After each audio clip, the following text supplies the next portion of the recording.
نحمده ونصلي على رسوله الكريم اما بعد فاعوذ بالله من الشیطان الرجیم بسم اللہ الرحمن الرحیم۔ معزز و محتشم سامعین ذی وقار، آج کے اس درس میں ہم بسم اللہ الرحمن الرحیم کی فضیلت بیان کریں گے۔ دعا ہے رب ذوالجلال ہمیں حق بات کہنے اور اس پر عمل کرنے کی توفیق عطا فرمائے۔ حضرت جابر بن عبداللہ رضی اللہ تعالی عنہ سے روایت ہے کہ جب بسم اللہ الرحمن الرحیم نازل ہوئی تو بادل اور مشرق کی طرف بھاگتی ہوئی ہوائیں ٹھہر گئیں، جانوروں نے سننے کے لیے کان لگا دیے اور شیطانوں پر آسمان سے انگاروں کی مار پڑی۔ اللہ تعالیٰ نے اپنے عزت و جلال کی قسم کھائی کہ جس بیمار پر اس کا نام لیا جائے گا وہ اس کو ضرور شفا دے گا، جس چیز پر اس کو پڑھا جائے گا اس میں برکت عطا فرمائے گا، اور جو شخص بسم اللہ الرحمن الرحیم پڑھے گا وہ جنت میں جائے گا۔ ابو وائل رحمۃ اللہ تعالی علیہ کہتے ہیں کہ حضرت عبداللہ بن مسعود رضی اللہ تعالی عنہ نے فرمایا کہ جو شخص چاہتا ہے کہ اسے اللہ تعالیٰ دوزخ کے 19 فرشتوں سے بچا لے تو وہ بسم اللہ الرحمن الرحیم پڑھے۔ اس کے 19 حروف ہیں۔ اللہ تعالیٰ ہر حرف کو عذاب کے ایک فرشتے کے لیے ڈھال بنا دے گا۔ سبحان اللہ۔ طاؤس رحمۃ اللہ تعالی علیہ نے حضرت عبداللہ بن عباس رضی اللہ تعالی عنہ سے روایت کی ہے کہ حضرت عثمان ابن عفان رضی اللہ تعالی عنہ نبی مکرم صاحب الاولاق صلی اللہ تعالی علیہ وآلہ وسلم سے بسم اللہ الرحمن الرحیم کے بارے میں دریافت فرمایا۔ حضور نبی مکرم صاحب الاولاق صلی اللہ تعالی علیہ وآلہ وسلم نے ارشاد فرمایا، یہ اللہ کے ناموں میں سے ایک نام ہے۔ اللہ کے اسم اعظم اور اس اسم میں ایسا ہی تعلق اور اتصال ہے کہ جیسے آنکھ کی سفیدی اور سیاہی ہے۔ حضرت انس بن مالک رضی اللہ تعالی عنہ سے مروی ہے کہ رسول اللہ صلی اللہ تعالی علیہ وآلہ وسلم نے ارشاد فرمایا، جس شخص نے زمین سے ایسا کاغذ جس پر بسم اللہ تحریر تھی اللہ تعالیٰ کے نام کی تعظیم کرتے ہوئے اس ڈر سے اٹھا لیا کہ پامال نہ ہو تو اللہ تعالیٰ کے یہاں اس کا نام صدیقین کی فہرست میں لکھ دیا جاتا ہے، اور اس کے والدین کا خواہ وہ مشرک ہی کیوں نہ ہو عذاب ہلکا کر دیا جاتا ہے۔ روایت ہے کہ شیطان 3 بار اس طرح چیخ چیخ کر رویا کہ ایسا کبھی نہیں رویا۔ ایک تو اس وقت جب اس کو مردود و ملعون بنا کر عالم ملائکہ سے خارج کر دیا گیا، دوسرا سرور کونین صلی اللہ تعالی علیہ وآلہ وسلم کی ولادت مبارک کے موقع پر، اور تیسرا اس وقت جب سورہ فاتحہ نازل کی گئی جس میں بسم اللہ الرحمن الرحیم موجود ہے۔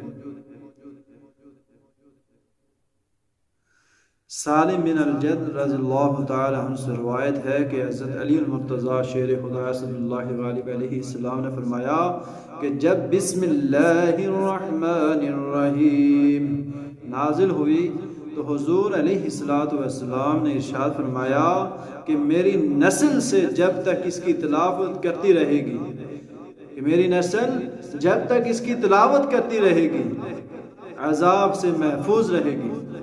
اس کے بعد اسے اٹھا لیا گیا، پھر وہ حضرت ابراہیم علیہ السلام پر نازل ہوئی تو انہوں نے اس کو اس وقت پڑھا جب وہ آگ میں پھینکے جاتے وقت منجیک کے پرے میں تھے، اور اس کی برکت سے اللہ تعالیٰ نے آگ کو سلامتی کے ساتھ ٹھنڈا کر دیا، پھر اسے اٹھا لیا گیا۔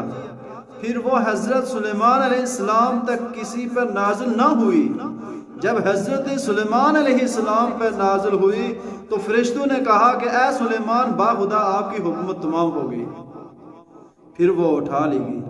اب اللہ تعالیٰ نے اسے مجھ پر نازل فرمایا ہے، میری امت قیامت کے دن اس حال میں آئے گی کہ وہ بسم اللہ الرحمن الرحیم بیٹھتے ہوں گے، اور جب ان کے اعمال میزان میں تولے جائیں گے تو ان کی نیکیاں وزنی ہو جائیں گی۔ حضور صلی اللہ تعالی علیہ وآلہ وسلم نے ارشاد فرمایا کہ تم لوگ اس بسم اللہ کو اپنی کتابوں اور خطوں میں لکھو، اور جب تحریر کرو تو اس کو زبان سے بھی پڑھو۔ حضرت اکرمہ رضی اللہ تعالیٰ عنہ سے روایت ہے کہ اللہ تعالیٰ نے جب لوح و قلم کو پیدا کیا تو سب سے پہلے قلم کو حکم دیا، لکھ۔ قلم لوح پر چلا اور اس پر وہ سب کچھ لکھ دیا جو قیامت تک ہونے والا ہے۔ قلم نے لوح پر سب سے پہلے بسم اللہ الرحمن الرحیم تحریر کیا۔ جب تک لوگ اس آیت کی تلاوت کرتے رہیں گے اللہ تعالیٰ نے ان کے لیے امان مقرر فرما دی ہے۔ ساتویں آسمان والے، بلند مرتبہ رکھنے والے، بزرگی والے اور صف بستہ مقرر فرشتے سب کے سب اور اللہ کی تسبیح پڑھنے والے کرو بیان اس کو پڑھتے ہیں۔ یہ سب سے پہلی آیت ہے جو حضرت آدم علیہ السلام پر نازل ہوئی تھی۔ انہوں نے ارشاد فرمایا تھا کہ اس کی برکت سے میری اولاد عذاب سے محفوظ رہے گی جب تک اس کا ورد کرتی رہے گی۔ پھر حضرت ابراہیم خلیل اللہ علیہ السلام پر یہ آیت نازل ہوئی اور انہوں نے اس وقت اس کی تلاوت فرمائی جب وہ منجی کے پڑے میں بیٹھے تھے، آگ میں پھینکے جا رہے تھے، اور اللہ تعالیٰ نے ان پر آگ کو سلامتی کے ساتھ سرد فرمایا۔ اس کے بعد اسے اٹھا لیا گیا۔ پھر موسیٰ علیہ السلام پر نازل ہوئی، اس کی برکت سے وہ فرعون اور اس کے جادوگروں پر، آمان اور اس کے لشکر، قارون اور اس کے پیرووں پر غالب آئے۔ اس کے بعد اس کو پھر اٹھا لیا گیا۔ پھر وہ چوتھی بار حضرت سلیمان علیہ السلام پر نازل ہوئی۔ اس وقت ملائکہ نے کہا باخدا آج آپ کی سلطنت کامل ہو گئی، چنانچہ جس چیز پر حضرت سلیمان علیہ السلام بسم اللہ پڑھتے وہ ان کی تابع فرما ہو جاتی۔ اور حضرت سلیمان علیہ السلام کا بسم اللہ کے بارے میں جو واعظ تھا وہ کیا تھا کہ جس روز حضرت سلیمان علیہ السلام پر بسم اللہ کا نزول ہوا، اللہ نے حضرت سلیمان علیہ السلام کو حکم دیا کہ بنی اسرائیل کے تمام لوگوں میں منادی کرا دو کہ جو شخص اللہ کی امان کی آیت سننا چاہتا ہے وہ حضرت داؤد کے ہیکل یعنی محراب داؤد میں سلیمان علیہ السلام کے پاس آ جائے اور واعظ کہنا چاہتے ہیں۔ چنانچہ ہر شخص جو اللہ کی عبادت کا شوق رکھتا تھا ان کی خدمت میں دوڑتا ہوا حاضر ہوا۔ تمام احبار بنی اسرائیل اور ازہاد و عباد بنی اسرائیل کے تمام قبائل اور گروہ محراب داؤد میں حاضر ہو گئے، کوئی عابد و زہد باقی نہ رہا۔ اس وقت حضرت سلیمان علیہ السلام اٹھے اور منبر ابراہیم علیہ السلام پر تشریف لے گئے اور ان کے سامنے آیت امان بسم اللہ الرحمن الرحیم تلاوت کی۔ جس نے بھی اس کو سنا وہ خوشی سے جھوم اٹھا۔ سب نے یک زبان ہو کر کہا کہ ہم گواہی دیتے ہیں کہ آپ اللہ کے رسول برحق ہیں۔